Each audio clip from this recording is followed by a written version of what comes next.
সাংবাদিক উন্নয়ন society of Bangladesh Chittagong উত্তর জেলা শাখার উদ্যোগে বার্ষিক পরিচিতি সভা ও পুনর্মিলনী অনুষ্ঠান 2026 সফলভাবে অনুষ্ঠিত হয়েছে।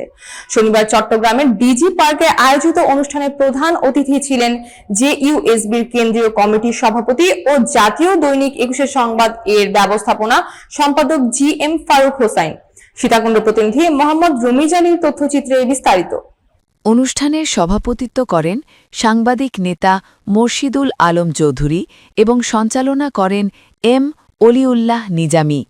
অনুষ্ঠানে উপস্থিত ছিলেন আলহাজ Shamsuddin, chairman Nondito television, M A সবুর, সহযোগী সম্পাদক দৈনিক 21 সংবাদ সোহাদ আরেফিন ও সেলিম উদ্দিন সহ চট্টগ্রাম উত্তর জেলার বিভিন্ন গণমাধ্যমে কর্মরত সাংবাদিকবৃন্দ উপস্থিত ছিলেন।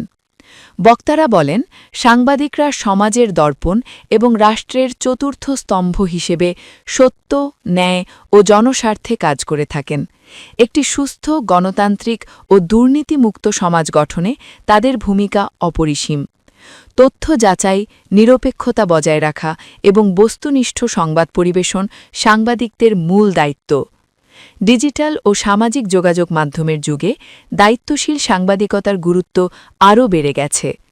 বক্তারা আরও বলেন, সাংবাদিকরা গুজব ও ভুয়া সংবাদের বিরুদ্ধে রুখে দাঁড়িয়ে জনগণের কণ্ঠস্বর হয়ে ওঠেন। তাদের কলমই অন্যায় রুখে দিতে, দুর্নীতি উন্মোচন করতে এবং সমাজকে আলোর পথে এগিয়ে নিতে সক্ষম। অনুষ্ঠান শেষে অংশগ্রহণকারী সাংবাদিকদের মধ্যে সৌহার্দ্যপূর্ণ পরিবেশে পরিচিতি পর্ব, মত বিনিময় ও পুনর্মিলনী অনুষ্ঠিত হয়। এতে চট্টগ্রাম উত্তর জেলার বিভিন্ন উপজেলার সাংবাদিকরা অংশগ্রহণ করেন।